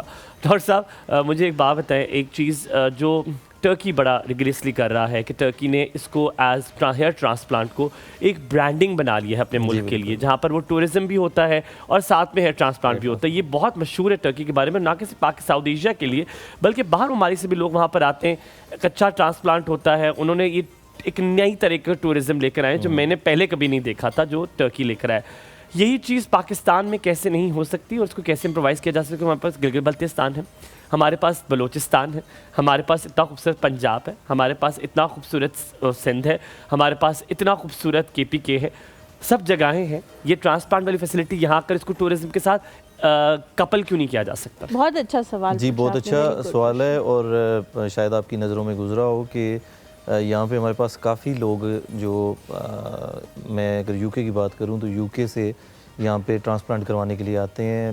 मैं पाकिस्तानी या फिर साउथ एशियन की नहीं बात कर रहा, मैं गोरों की बात कर रहा हूँ, या फिर जो अमेरिकन है या फिर कनाडा से लोग जो हैं यहाँ पे ट्रांसप्लांट करवाने के लिए आ रहे हैं। अभी पाकिस्तान जो है आगे आप इंशाल्लाह कुछ सालों में देखेंगे कि ये मेडिकल टूरिज़्म का हब बनने वाला है इंशाल्लाह। इसमें जो बड़ी हमें रुकावट आ रही थी वो थी डायरेक्ट एयरलाइन की, कि लोग इतना सफ़र करके नहीं आ सकते थे। लाइक जब भी आते थे तो 16-18 घंटे की फ़्लाइट ट्रांजिट होता था तो उस पर बहुत ज़्यादा मुश्किल होती थी। लेकिन अभी जो चूँकि डायरेक्ट फ़्लाइट्स दो, एक तो PIA चली, अभी एक और भी आ रही है डायरेक्ट उसकी एयरलाइन है, तो उसमें क्या होगा कि लोग डायरेक्टली आ सकते हैं यहाँ पे। जितना टर्की का सफ़र है, सफ़र की वजह से वो नहीं हो रहा था। अदरवाइज़ पाकिस्तान में जो हेयर ट्रांसप्लांट हो रहा है, you can say the world top hair transplant surgeon जो हैं यहाँ पे हैं, और हेयर ट्रांसप्लांट सर्जरी में बहुत बड़ा नाम है पाकिस्तान का। तो हालांकि टर्की से बहुत सस्ता है पाकिस्तान में, टर्की से बहुत half of the price. Turkey से पाकिस्तान वैसे भी सस्ता है, अगर आप घूमने के हवाले से भी उनके जो टूरिस्ट ऑपरेटर्स को देखें तो वो बहुत ज़्यादा सस्ता है। और दूसरा ये है कि उससे बहुत ज़्यादा अच्छा है। अब टर्की में आप अगर आपका इत्तेफाक हुआ हो तो गली कोने में हेयर ट्रांसप्लांट सेंटर खुला हुआ है, और उसके बाद आपको कोई पता नहीं कि आप किसके पास जा रहे हैं, क्या करवा रहे हैं। और सबसे ज़्यादा अनफॉर्चुनेट ये है कि उसमें कोई फॉलो अप नहीं है। लाइक एक यहाँ से इवन पाकिस्तान से बंदा जाता है, उसके बाद वो करवाता है, उसके बाद वो गुम हो जाता है कि हमने ट्रांसप्लांट किससे करवाया, कोई खुदा न खास्ता कॉम्प्लिकेशन आती है क्योंकि इट्स सर्जिकल प्रोसीजर। डॉक्टर साहब, हमने कॉल लेनी है। एहसन के हमारे साथ कॉल है। अस्सलाम वालेकुम एहसन, वेरी गुड मॉर्निंग, क्या हाल चाल है आपके? वालेकुम सलाम, गुड मॉर्निंग, थैंक यू, अल्हम्दुलिल्लाह, अल्लाह का शुक्र है। आप सुनाएं कैसे हैं? माशाल्लाह, मैरिड लाइफ कैसी गुजर रही है आपकी? हेलो जी एहसन, एक मिनट की खामोशी इस हवाले से। खामोशी इख्तियार कीजिए एहसन, खामोशी इख्तियार कीजिए। यार बहुत अल्हम्दुलिल्लाह अच्छी, बहुत ही अच्छी, माशाल्लाह। मैंने देख लिया था शुरू में आप बहुत अच्छी। मुझे अंदाजा हो गया, दुआएं आपके साथ हैं और आपसे बात तो होगी। इतने अच्छे अच्छे मशवरे दुनिया को देती हैं, हमारी भाभी को भी यकीनी तौर पे देते होंगे। अच्छा, PRP के हवाले से मेरा डॉक्टर साहब से उन्होंने बहुत सी नॉलेज तो दे ही दी है, कुछ बातें रहने वाकई हमने देखा कि बहुत से लोग जो शैम्पू ज्यादा इस्तेमाल नहीं करते, हफ्ते में 1-2 दफा ऐसे ही अपने हेयर जो है वो वॉश करते हैं, ज्यादा उनके तो बड़े गने वाले हैं जो रोज बार बार शैम्पू लगा रहे हैं, कर रहे हैं, उन्हीं के साथ मसाइल भी हैं। दूसरी बात ये कि जो अगर हम डाइट को बना लें, जैसे फिश वगैरह है या वाइट मीट है जिसमें खास तौर पर मिनरल्स और विटामिन होते हैं, तो उससे क्या अगर डाइट शुरू से ख्याल रखा जाए तो बगैर जो फॉल होता है उसके हवाले से देखी हो सकती है। दूसरे जो ट्रीटमेंट होता है इसके लिए बेस्ट उम्र कौन सी है और क्या इसमें कोलेस्ट्रोल, ब्लड प्रेशर, शुगर, इन सब चीज़ों को चेक किया जाता है कि अगर किसी के साथ इस तरह की अवारिस लगे हुए हैं तो क्या उसके लिए हो सकता है या नहीं? इस हवाले से जरूर। Very good question, thank you so much Ehsan for calling. Ayesha है जी हमारे साथ, अस्सलाम वालेकुम। Hello hello Ayesha ji. वालेकुम अस्सलाम। वालेकुम सलाम, कैसी हैं आयशा जी? हाँ जी अल्हम्दुलिल्लाह ठीक, आप कैसे हैं? अल्हम्दुलिल्लाह, अल्लाह का बड़ा शुक्र है। बहुत शुक्रिया जी मैं डॉक्टर साहब से बात करनी है। जी जी वो आपको सुन रहे हैं। अस्सलाम वालेकुम डॉक्टर साहब। अस्सलाम वालेकुम जी। जी मैं ना, मेरे बालों में ना खुश्की बहुत ज्यादा है और ना खारिश भी बहुत ज्यादा होती है और दाने भी ना बारीक बारीक ना महसूस होते हैं, ऐसे हाथ लगाऊं ना तो दाने बहुत ज्यादा है ना। तो उसके अलावा ना ये जो गुनाज शैम्पू आपने बताया है ना, तो लास्ट ईयर मैंने भी डॉक्टर को चेकअप करवाया था तो उन्होंने मुझे एडवाइस किया था ये, तो 1 माह मैंने ये यूज किया है। तो क्या आप बता सकते हैं कि ये रेगुलर यूज कर सकते हैं और इसके साथ कंडीशनर भी और वैसे भी और भी जो यूजुअली शैम्पू यूज होते हैं, कंडीशनर यूज कर सकते हैं हर बार और हेयर मास्क? जी बिल्कुल, उसमें आप बेहतर तो है ये है कि कंडीशनर और हेयर मास्क वगैरह ना यूज़ करें, तो खाली ये शैम्पू यूज़ करें और ये वीक में 2 या 3 दफ़ा यूज़ कर सकते हैं आप। और ये कितने अरसे तक यूज़ कर सकते हैं डॉक्टर साहब? तकरीबन एटलीस्ट 6 वीक्स के लिए आप यूज़ करें ताकि जो आपका इशू है वो। और अगर बच्चों के साथ ये इशू है तो वो भी यूज़ कर सकते हैं? बच्चों के मामले में पहले देखना पड़ेगा कि बच्चों को आया कि इस शैम्पू जो यूज़ कर रही हैं वो आया डिजीज़ है भी या नहीं है, या वैसे बच्चों को खुश्की है या एचिंग है, तो उसका रीज़न देखना पड़ेगा। क्योंकि आपने तो क्लियर कट बता दिया कि ये चीज़ें हैं तो उस पे तो हो सकता है, लेकिन बच्चों का तो जब तक कंडीशनर है तो हर बार जब हम बाल धोते हैं तो यूज़ कर सकते हैं, सही है यूज़ करना?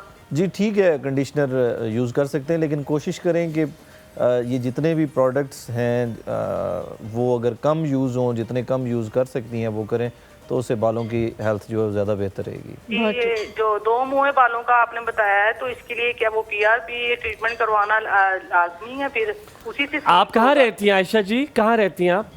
हम साहिवाल में रहते हैं ना। साहिवाल में रहते हैं, आपका इस्लामाबाद चक्कर लगता है? नहीं बहुत कम लगता है। अच्छा ठीक है, मैं डॉक्टर साहब को इंशाल्लाह एक दिन पूरे 2 घंटे के लिए और बुलाऊंगा। बहुत शुक्रिया जी, thank you so much for calling. हाँ जी डॉक्टर साहब, 2 मुंह बालों का भी हम बता चुके थे, वो हम बता चुके हैं, लेकिन वो जो PRP उसके लिए ठीक है, एहसन का जो सवाल था, एहसन का जो सवाल था वो भी शैम्पूज़ के हवाले से ही था और यही था कि बहुत सारे लोग जो हैं वो कहते हैं कि भाई हमने नहीं यूज़ किए तो हमारे उनसे बेहतर है जो लोग ज़्यादा यूज़ करते हैं। जी बिल्कुल ऐसे ही है। देखिए ना, शैम्पू के अंदर केमिकल्स भी हैं, आपको वो केमिकल से एक्सपोजर होता है जब भी आप शैम्पूइंग करते हैं। दूसरा ये है कि जब आप ज़ाहिर शैम्पू करते हैं तो रोज़ाना आपका वो नहाना और फिर उसके साथ आपका जो एसेंशियल ऑयल्स हैं, जो बायो ऑयल्स हैं आपके बॉडी के अपने, वो उसके साथ वेस्ट हो रहे होते हैं, तो बहुत ज़्यादा जो यूज़ करते हैं उसके लिए वो डेफिनेटली नुकसानदेह होता है। दूसरा उनका क्वेश्चन था कि जो डायबिटिक हैं या हाइपरटेंसिव हैं वो क्या ट्रांसप्लांट करवा सकते हैं, नहीं करवा सकते। तो डायबिटिक के मामले में हम थोड़ा सा रिलक्टेंट इसलिए होते हैं कि अगर तो डायबिटिक जो है वो उसकी बड़ी अच्छी रूटीन है, अपनी मेडिसिन प्रॉपर लेते हैं और सिगरेट नोशी का पूछा जाता है कि आप सिगरेट नोशी तो नहीं करते? सिगरेट नोशी का भी, और उस पे बेसिकली सिगरेट नोशी पहले मैं वो एक अपना ये नहीं पूछा जाता कि क्यों नहीं करते, पूछा जाता है कि करते हैं या नहीं। ठीक है, तो वो जो डायबिटिक्स होते हैं उनका फिर हम इसलिए कि उनकी ब्लड सप्लाई जो है कॉम्प्रोमाइज़ हो चुकी होती है ड्यू टू डायबिटीज़। उनकी जो कैपिलरीज हैं उनमें वो इलास्टिसिटी नहीं रहती कि वो प्रॉपर ब्लड सप्लाई दे सकें जब हेयर ट्रांसप्लांट करते हैं।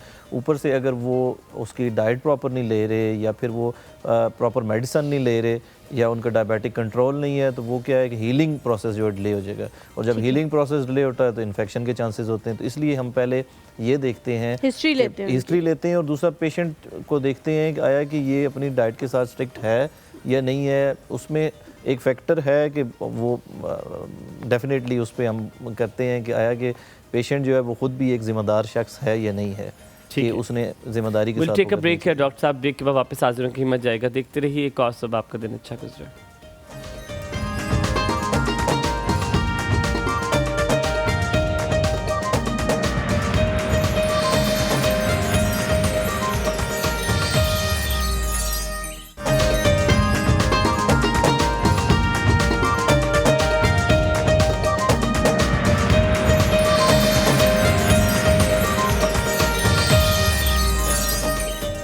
Welcome back after break. आप देख रहे हैं एक और सुबह, और डॉक्टर साहब आपसे टूरिज्म के फाले से मुझे लगता है कि Halima has that question, so I will keep it to her. I am sure you had it right, आपके पास है। तो मैं आपसे सिर्फ एक चीज़ पूछ रहा हूँ बालचर के हवाले से। ये एक ऐसी बीमारी है जो अक्सर लोगों को हो जाती है, दाढ़ी पे भी बालचर आ जाता है, सर पे भी बालचर आ जाता है। इसका इलाज क्या है और ये ख़त्म कैसे हो सकता है? बेसिकली बल्चर जो है वो ऑटोइम्यून डिजीज़ है, किसी टाइम किसी को भी हो सकती है। जिससे पूछ रहे हैं ना किसी डिजीज़ का, वो कह रहे हैं ऑटोइम्यून डिजीज़ है। ये पहले तो नहीं होती थी, अभी से आ गई ऑटोइम्यून, जब हम बड़े होते हैं। लेकिन पहले अवेयरनेस नहीं थी लोगों में, वो उसे लेके चलते रहते थे और वो लेकिन इसका डेफिनेटली इलाज है। स्टार्ट में हम इसके एक इंट्रालेजनल कॉर्टिकोस्टेरॉइड इंजेक्शंस होते हैं, वो लगाते हैं तो क्या है बाल फ़ौरन विदिन अ मंथ आ जाते हैं। लेकिन इशू इसका ये है कि ये रिलैप्स कर जाता है, बार बार रिकरेंस इसकी होती है। तो उसके साथ साथ फिर हम क्या करते हैं कि साथ कुछ मेडिसिन देते हैं। डॉक्टर साहब मैंने जो उसका इलाज किया हुआ है, मैंने यहाँ पे आया था, मैंने लहसन लिया था, लहसन काट के मैंने उसको मलना शुरू किया था, ज़ख़म बना, उस पर मला, फिर वाइट बाल आए, गिरे, फिर आ गए, मेरा ठीक हो गया। तो क्या लहसन से भी आ जाता? लहसन से कुछ लोग कहते हैं कि उसका वो बाल जो उधर हो उसको उखाड़ने से, कुछ लोगों का होता है कि प्याज का पानी से। अब ये जितनी भी चीज़ें हैं इसमें बायोलॉजिकल कुछ नहीं, बायोलॉजिकल नहीं है, कुछ दूसरा एसिड है। अब लहसन के साथ उसमें लहसन के अंदर स्ट्रॉन्ग एसिड है। अब लाजमी नहीं है कि हाँ वो जब भी इरिटेट करेगा तो उसमें ज़ख़म बनेगा, और जब ज़ख़म बनेगा तो चांसेस हैं कि इन्फेक्टेड हो, और अगर इन्फेक्टेड होगा तो वो फिर परमानेंट स्कार बनेगा, उस पर फिर परमानेंट बाल नहीं आएंगे। लाजमी नहीं है कि हर दफ़ा ही वो काम कर रहे हैं, उस तरह नहीं है। मेडिकली जाना चाहिए और मेडिकल उसका बेहतरीन इलाज है। जस्ट आप एक विज़िट करते हैं क्लिनिक पे और उसके बाद क्या है कि महीने में बाल आ जाते हैं। खुदा न खास्ता अगर उसका रिलैप्स हो या रिकरेंस हो तो फिर हम साथ कुछ मेडिसिन देते हैं तो ठीक हो जाता है ये। ठीक है बिल्कुल। डॉक्टर साहब टूरिज़्म के हवाले से हुमायूं ने जिस तरह कहा कि आप जो है वो यूके में अपनी प्रैक्टिस करते हैं, लंदन के अंदर, तो बहुत सारे लोग जो हैं वो यहाँ आकर कराना चाहते हैं बिकॉज़ यहाँ पे वहाँ से आधे से भी आधे में ट्रांसप्लांट हो जाता है। लेकिन आप उनको कायल किस तरह करते हैं? वो तो ज़ाहिर है यही समझते होंगे कि यूके में जो फैसिलिटीज़ हैं वो शायद पाकिस्तान में मौजूद नहीं है, तो आप उनको किस तरह से बताते हैं कि जी ये फैसिलिटीज़ वहाँ पे भी हैं और मे बी अगर आप वहाँ जाकर कराएं तो आपका ज़्यादा बेहतर तरीके से ट्रांसप्लांट हो जाए? बेसिकली जब पहले तो हम आते हैं कि बताते हैं कि कॉस्ट इफेक्टिव है पाकिस्तान में, कि यूके भी मैंने करना है और पाकिस्तान में मैंने ही करना है। तो जब वो पाकिस्तान आते हैं तो मेरे लिए आएंगे, वो पहले तो हम बताते हैं कि अगर यूके में करवाएंगे तो वो लाइक 4000 पाउंड या 5000 पाउंड पाकिस्तानी कोई 20-25 लाख रुपया बनता है, तो वो उससे आधे में भी हो जाता है पाकिस्तान में।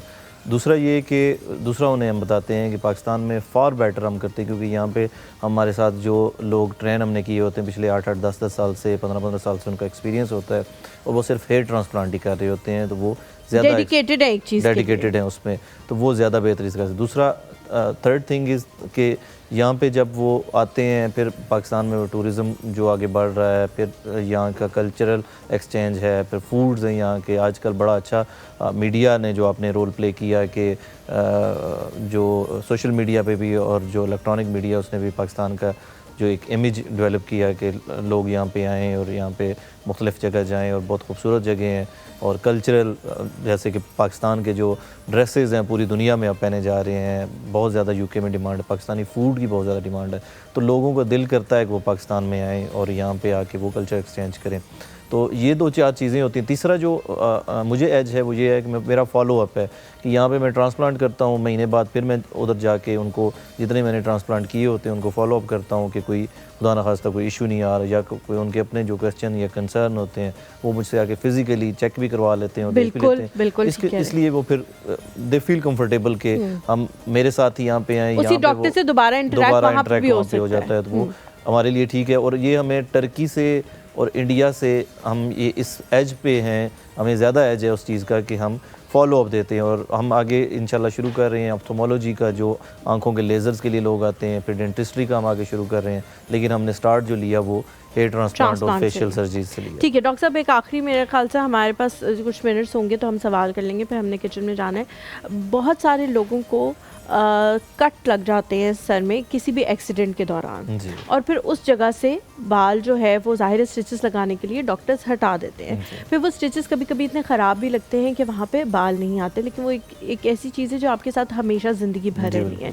तो क्या कोई ऐसी चीज़ है कि अगर आपको कुछ इस तरह का स्कार आ जाए तो उसके ऊपर भी बाल आ सकते हैं, या आप लोग किसी ऑपरेशन के थ्रू वहाँ पे बाल जो है वो लगा सकते हैं, ट्रांसप्लांट के थ्रू ही में भी? ट्रांसप्लांट के थ्रू स्कार पे हम इतनी जल्दी नहीं जाते, हम स्कार को असेस करते हैं, आया कि स्कार की ब्लड सप्लाई अगर अच्छी है तो फिर हम स्कार पे ट्रांसप्लांट करते हैं, अदरवाइज हम अवॉइड करते हैं स्कार पे ट्रांसप्लांट करने में। तो उसके लिए एक प्रोसीजर होता है माइक्रो पिगमेंटेशन, कि छोटा सा स्कार है उसके ऊपर जिस तरह टैटूइंग होती है इसी टाइप की माइक्रो पिगमेंटेशन होती है, पता नहीं चलता कि यहाँ पे बाल हैं, लेकिन वो एक इमेज दे देता है कि यहाँ पे शायद। डॉक्टर साहब आपके पास आ सकते हैं बाहर से, अगर कोई इंटरनेशनल लोग अभी देख रहे हैं आपका प्रोग्राम, हमारा प्रोग्राम देख रहे हैं, सो क्या आपके पास ट्रांसप्लांट के लिए आ सकते हैं, और उनको रजिस्टर कैसे करना पड़ेगा ये बस बता दें फिर हम किचन में। जी बिल्कुल, मेरे पास ट्रांसप्लांट के लिए आ सकते हैं और वो कांटेक्ट कर सकते हैं। मेरी वेबसाइट है www.skinestheticsclinic.com, और अगर वो इंटरनेशनल हैं तो मेरा नंबर है व्हाट्सएप जो इंटरनेशनली चलता है, वो 00447745035356, उस पर रब्ता कर सकते हैं और वो अपना सर्जरी बुक करवा सकते हैं। मुझे और हलीमा को भी ज़रूरत हुआ तो मैं डिस्काउंट मिलेगा? जी बिल्कुल, आपके तवस्सुत से भी जो आएगा उससे भी मिलेगा। गुड डॉक्टर साहब, आ जाए किचन में आपको ले चलो। पुलाव का सामान निकालो, सर ने पुलाव बनाना है। वो कह रहे हैं मैं ज़रूरत पड़े तो पुलाव बना लेता हूँ। मैंने कहा क्या बात है भाई, ज़रूरत के तहत पुलाव बन रहा है। डॉक्टर साहब ये तो कुकर मुंह को आ रहा है। ये तो दाल से पूरे स्टूडियो के लिए इन्होंने बनाई है ना। डॉक्टर साहब आपको पता लग गई स्कीम? मैंने कहा डॉक्टर साहब को भी डॉक्टर साहब कुकर भी पनाह मांग रहे हैं कि ऐनी दाल मेरे अंदर बार इतनी है। देख ले हमने बिल्कुल दाल जो है वो वैसे लग मजे की रही है, शक्ल से तो बहुत अच्छी लग रही है। डॉक्टर साहब कब ऐसी मजबूरी आई आपके पास जब आपको खाना बनाना पड़ा? ऐसा क्या हुआ? पहली बार क्या हुआ था? भूख ज़्यादा लगी थी और कोई बंदा बनाने वाला था नहीं और मुझे मिल रहा नहीं था। डॉक्टर साहब दूसरी बार क्या हुआ था? क्या हादसा, ऐसा क्या घर में मसले पैदा हुए किसकी वजह से आपको खाना बनाना पड़ गया मजबूरी के तौर पर? ऐसे ही मुझे हुआ कि मैं आपको लगा माहौल ऐसा बन गया है क्या बना लेना चाहिए खुद खाना, मिलेगा नहीं आज? मिलेगा नहीं आज। ठीक है डॉक्टर साहब, ये अक्सर हो जाता होता है, मेरे वालिद साहब के साथ अक्सर हुआ है और अब मेरे साथ भी हो रहा है। नहीं अल्लाह ना करे, मेरी वाइफ ने आज तक माशाल्लाह अभी तो कुछ नहीं बनाया। वो कहती है आप कुछ खाते ही नहीं है, मैंने कहा तुम बनाओ तो कुछ खाओ। खुदा की कसम मुझे कहती है आप कुछ खाते ही नहीं है, मैंने कहा तुम जिस दिन बनाओगे तो खा भी लो। वो डेली जो आप करते हैं वो नहीं बना के? वो वही बनाती है। नाश्ता क्या करता हूँ, एक दलिया खाता हूँ फिर भी, और एक सैंडविच और जूस। देखो बात ये नहीं है कि क्या बना रही हैं क्या नहीं बना रही, बात ये है कि एक तो बना रही हैं और दूसरा ये कि दिल से बना रही हैं। हो सकता है कि ये काम उन्होंने कभी अपने घर में ना किया और वो आपकी मोहब्बत में जो है वो ये कर रही हैं, तो आप उसको यार मजाक भी कुछ चीज होती है, टोकरी मत करें, ठीक है? आप उसको अप्रिशिएट करें। ये मजाक आपका और हमारा इतना कोई मजाक नहीं है कि आप ये नहीं बिल्कुल नहीं, इससे कम है इससे। अच्छा मैं आपको बताऊं, मैंने अपनी वाइफ के लिए बहुत दफा चीजें बनाई है घर पे और वो बड़ी हैरान हुई, तो मैंने उससे कहा कैसा है, मजे का है? मैंने कहा अगली बार नहीं बनाऊंगा मैं। तो अब हो सकता है वो मजे का ना हो। पता है जी ज़ैनब, चावल एक खिला और ऊपर से जो आपने दाल में डाल दिया मक्खन, ये करने की जरूरत नहीं थी कि अब दिल कर रहा है मेरा। खाएंगे आप? बहुत दिल कर रहा है। ऐसा हो नहीं सकता। चलो बताएं। जो है मैंने दाल मूंग मसूर की ली है। आप काली मसूर के साथ भी ये बना सकते हैं। 500 ग्राम अदरक लहसुन का पेस्ट 2 खाने का चम्मच इसमें जाएगा। हल्दी पाउडर 1 चाय का चम्मच। टमाटर पेस्ट बना के 2 अदद इसमें जाएगा। इमली 1/4 कप इसके अंदर ऐड होगी। लाल मिर्च पाउडर हस्बे जायका, नमक हस्बे जायका और पानी हस्बे ज़रूरत इसमें जाएगा। और आपने दाल को जो है गला लेना है सारी चीज़ें डाल के। तड़के के लिए आपने तेल 1/4 कप डालना है। मक्खन या घी आप यूज़ कर सकते हैं। लहसुन के जवे 4 अदद चॉप किए हुए। ज़ीरा 1 चाय का चम्मच। कश्मीरी लाल मिर्च 5 अदद। कड़ी पत्ता 12 अदद। और चावल आपने इसमें बॉईल करने हैं अलग से। ठीक है। चावलों की तो रेसिपी सबको पता है। तो तड़का वैसे तड़के में मैं ये करती हूँ कि मैं लहसुन ऐड कर देती हूँ, अगर तो दाल में भी डला हुआ हो तो। अगर तो दाल में नहीं डाला तो फिर लहसुन की जो क्वांटिटी है वो तड़के में बढ़ा दें तो उसका फ्लेवर जो है वो बहुत अच्छा आता है लहसुन का। लोग नहीं ऐड करते तड़के में, वो सिर्फ प्याज का लगा देते हैं। तो कड़ी पत्ता अगर फ्रेश नहीं है तो आप ड्राई फॉर्म में भी मिल जाता है, वो लेके रख लें। अच्छा ज़ैनब, कभी दाल में आलू डाले हैं आपने? नहीं, कभी नहीं डाले दाल में आलू। हलीमा तुम लोग डालते हो? मैं कहती हूँ एक दफ़ा आप लोग मेरे कहने पे दाल में आलू डाल के ना आपने जब दाल को पहला उबाला, मैं तो कुकर में नहीं बनाती, मैं तो देगची में कढ़ाई में बनाती हूँ। जब दाल को पहला उबाला आ जाए तो आप उसके अंदर उतने आलू का साइज आपने उतना रखना है जितना आप आलू गोश्त में रखते हैं। ठीक है, आप डालें और आप कहेंगे कि उसके बाद आप उसके बगैर दाल नहीं खाएं। Guards take her out. इस बंदे को लेके जाओ, ये दाल में आलू डाल रहे हैं। मैंने खिला दी ऐसी दाल जो आप कहे कि इससे अच्छी दाल नहीं खाई तो फिर पीसीआर गार्ड्स को ऊपर बुलाइए और ज्यादा बुलवाइएगा, ये लड़की जाने की नहीं है। ऐसा कोई गार्ड कैब मीडिया हाउस से नहीं आया जो मुझे निकाल दे। तुम्हें गाड़ी के साथ तस्वीर देने में मना कर सकता है लेकिन तुम्हें वो नहीं कर सकता। पर तुम्हारी दाल लिटरली बहुत मजे की लग रही है। अल्लाह ताला तुम्हें इतना खुश रखे, तुम्हें बहुत हयाती दे कि आज तुमने मुझे बड़ा इमोशनल कर दिया है ज़ैनब, बहुत इमोशनल।